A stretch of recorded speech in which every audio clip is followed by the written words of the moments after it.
About 200,000 years ago, perhaps the first war in human history began.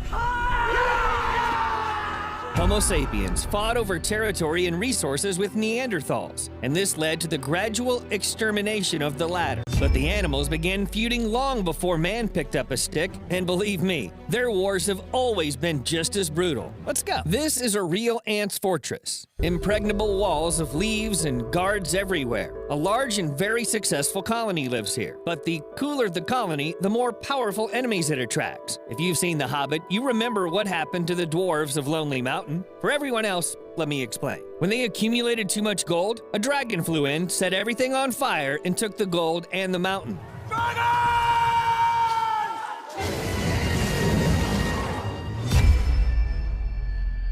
Now, can you see this spider? Not a dragon, of course, but it came for the same purpose: ant gold. What they value most is the larva. Now look closely at the spider. Its body is suspiciously similar to that of an ant. Thanks to this, the spider simply sneaks into the most guarded place of the anthill and quietly steals the larva.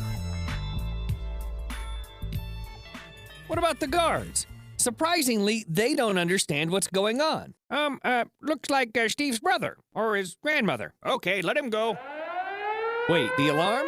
Yeah, let's pretend that's what it sounds like for ants. The colony seems to be in danger, and it's not even about a spider. This guard releases special pheromones that summon all the inhabitants of the anthill to war. To war! Yes, the most ancient war, which has lasted for more than 100 million years. In fact, ants are very similar to humans. Think about it. Alone, an ant, like a man, has little chance to succeed. But united, they're capable of incredible things. Ants build large colonies, do their own farming, and just like humans, wage wars. So the guard signal alerted everyone about an attack by ants from another colony. There they are, crawling up the tree. Their colony isn't as prosperous, so they've come to rob and take over someone else's. But ant warfare isn't just about pawing the enemy and biting. The defenders of the fortress have special weapons: acid cannons.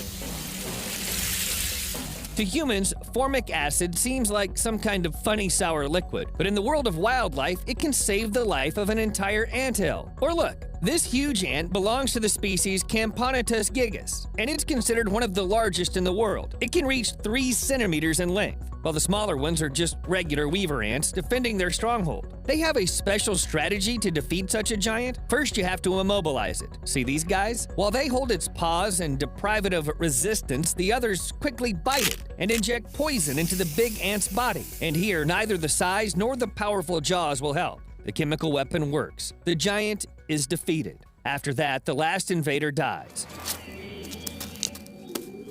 Today, they managed to defend the fortress, but at what cost? Hundreds, thousands of ants' lives. So yes, everything is in an ordinary war. And such battles happen all the time. As I said, ants have been at war for over 100 million years. During this time, they've not only developed weapons, but also different professions, from night watchman to barrel of sweet water. Yes, that's an ant's job, to be a barrel. What a dream job. But we're interested in the other guys. There they are. Big head, powerful jaws. Only a soldier ant can boast such a set. Moreover, in the ant army, there are even ranks. For example, this one is a private. The bigger one is a sergeant. And the biggest one is a major. In some families, there are also super majors, which are giant creatures in terms of insects. In general, the larger the ant, the superior it is in rank. I'm not sure if they respect the chain of command, but who knows? Each species has its own unique weapon. Surely scientists don't even know about some of them yet, but what if the enemy overcomes all lines of defense, and acid cannons, and army ants with big jaws? To get an idea of what the options are, let's take a look at the attackers. Who the hell are these guys? Meet another species of army ants who are nomadic. To understand who they are, we need to travel back to the 13th century. That's when Mongol warriors, led by experienced warlords, were the real big problem of the time. Ever heard of Genghis Khan? Many believe that his warriors didn't even have their own homes. They simply seized, plundered, and destroyed everything in their path. In reality, of course, everything was a little more complicated, but let's omit this fact, or you won't get a beautiful comparison. So these army ants also don't have a home. They don't build anthills, but regularly migrate from one place to another, devastating other ants' homes in the process. These are several species that share a love for constant travel and destroying everything in their path. Look here, they're eating a snake, and here's an unlucky scorpion. Big scissor-like jaws, plus numerical advantage, plus the acid that ants inject into their dinner, anyone caught by the army ants along the way will be dissolved from the inside and eaten. The only way to avoid a horrible death is to remain completely still. These ants are almost blind and guided only by sound. Look at that. The grasshopper understands what's up.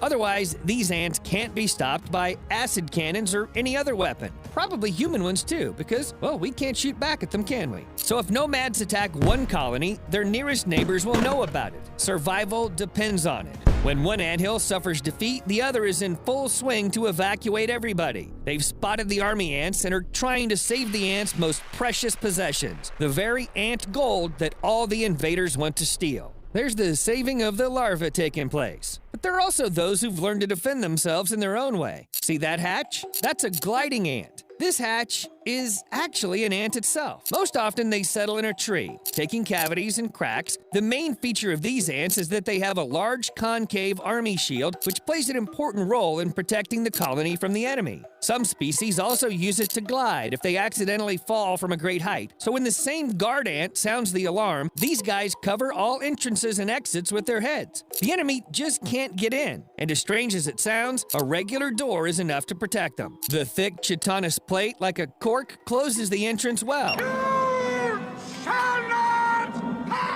Army ants waste no time in figuring out its construction. They simply move on and conquer some other anthill. And while we're on the subject of unusual ways of defending the anthill, here's a fact. Some of the species are even able to explode near the enemy. Literally. Here, see? This army ant sacrificed itself to save the colony. I don't think ants are capable of fear, of course, but, well, now look at the other battlefields from above. Why? You can't see anything. It's just a forest. But only 50 years ago, there was a bloody war between chimpanzees. If you've watched the other videos on my channel, you know that chimpanzees are not just harmless fruit eaters at all. They're cannibals who can not only hunt other primates, but also exterminate entire populations. By the way, close relatives of humans. You can tell, can't you? So this area of the forest was ruled by one large community of chimpanzees. But then an event happened that changed their lives forever. The clan split into two warring parties, one in the north and one in the south. For a full 4 years, these factions fought real battles. The skirmishes went far beyond the usual throwing of stones at the enemy. The apes used cunning tactics, trapping the enemies and preventing them from escaping. Moreover, having killed the enemies, the victors would divide them up and eat them right on the battlefield. Jeez. Over the years, all the males of one of the groups were killed. Their females went missing, and the cubs were forcibly brought to the victors. After the victors had completely cleared the other's territory, they took possession of it, just like humans. Of course, then another war broke out, and the clan had to retreat, but that's another story.